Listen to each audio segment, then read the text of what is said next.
안녕하세요. 안녕하세요. 라본성의 원장 김태현입니다. 리얼 모델 유상희입니다.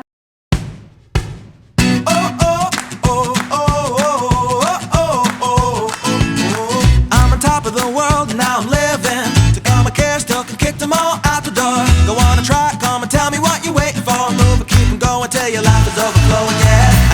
제가 오늘 이제 드릴 이야기는 코 수술은 저는 성형수술에서 가장 중요한 수술이에요. 왜냐하면 코는 숨길 수도 없어요. 얼굴이 한 중앙에 턱 선이 하나 솟아있는 거야. 코 수술을 저는 윤곽술이라고 해요. 윤곽술 환자들한테. 코 수술은 윤곽술이에요. 가장 중요한 윤곽술이에요. 코가 낮으면 어때요? 얼굴이 퍼져 보이고 얼굴이 커 보이고, 코가 높으면 반대로 얼굴이 좀 작아 보이고, 코가 낮다면 약간 높여줌으로써 얼굴의 윤곽의 흐름을 좀 바꿔주는 건데, 그리고 또 이게 코라는 거는요 또 인종에 따라도 달라요. 더운 지방에 사는 사람들은 좀 낮고 퍼져 있고, 추운 지방에 사는 사람은 높고 좁고, 코의 느낌이 어떻게 변하면 얼굴이 어떻게 변할 건가에 대해서 우리가 깊게 생각을 해보고 그리고 해야 된다는 거. 두 번째, 코는 절대 유행에 따라 수술하시는, 코는 잘못되면 큰일 나요. 한 번 망가지면 코는 바꾸기가 쉽지가 않아요. 세 번째, 코 수술은 처음이 제일 이뻐요. 코 수술은요 환자들이 만족도가 너무 좋아요. 갑자기 없던 코가 생겼으니까 환자들이 원장님 너무 고마워요. 6개월 1년 지나고 나면 원장님 근데 코가 왜 이래요? 코가 코끝이 죽었어요. 네? 코가 퍼져요. 그렇잖아요. 코는 너무너무 그런 문제들이 많이 생긴다. 그래서 그런 문제들이 생길 수 있음을 알고 그런 문제들이 최대한 생기지 않도록 우리가 조심을 해야 되는 수술이에요. 기능적인 부분, 미용적인 부분을 우리가 잘 생각을 해서 예? 그래서 우리가 어떤 기능적인 부분도 해치지가 않고 미용적인 부분도 조화롭게 우리가 조금은 만족할 수 있는 그런 생각을 가지고 꼭 하셔야 돼요. 그러면은 콧대 수술은 어떤 종류가 있나요? 콧대 수술은 뭐 휜 거 잡는 거, 뭐 매부리 잡는 거 이렇게 좀 반듯하게 하는 수술이 있고, 두 번째는 높여주는 수술이 있고, 융비술. 네, 세 번째는 이제 축비술이라고 해서 좀 약간 줄여주는 수술. 거. 코가 너무 큰 사람들 있잖아요. 네. 응? 그러면 좀 줄여줘야지. 이제 이런 수술, 그런 수술이 주로 있고, 이제 코끝은 이제 코끝을 수술해주는 게 있고, 그거는 요 정도만 해서 그냥 넘어가죠. 넘어가요. 예, 예. 네. 자, 요게 이제 코예요. 요거는 뼈죠. 코뼈, 콧대. 콧대는요 안 움직여요. 콧대는 움직일 필요 없어요. 코끝은 움직여야 되죠. 네.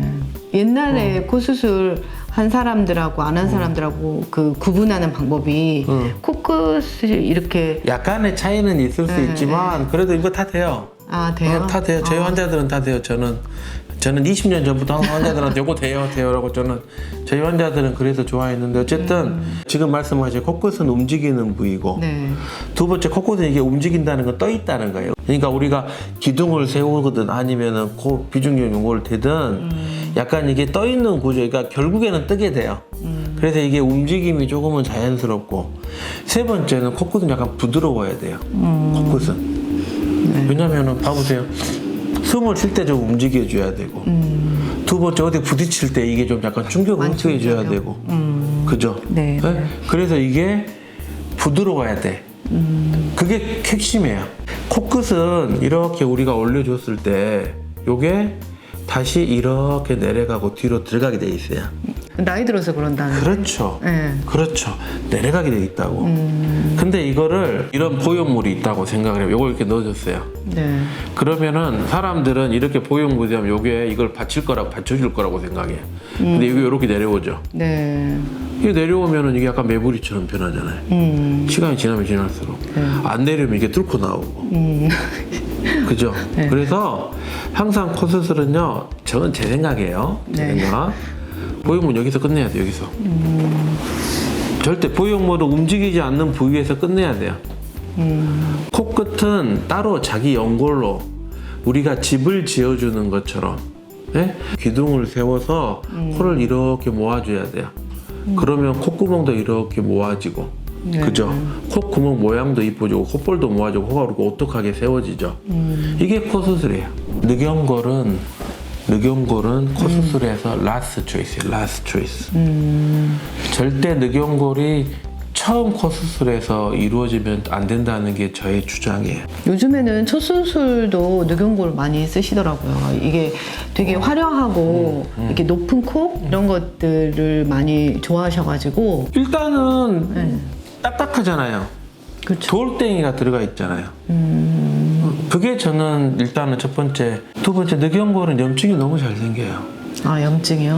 늑연골은 염증 굉장히 잘 생겨요. 근데 왜 그런가요? 비연골이나 비중격이나 다 연골이고 이제 늑연골도 연골이니까 근데 이제 비중격이나 귀연골보다 비해서, 비해서 늑연골이 왜 또 염증이 더 많이 생기나요? 코 수술에서 염증은 항상 코 안에서부터 시작이 돼요. 네, 코 속은 습해요.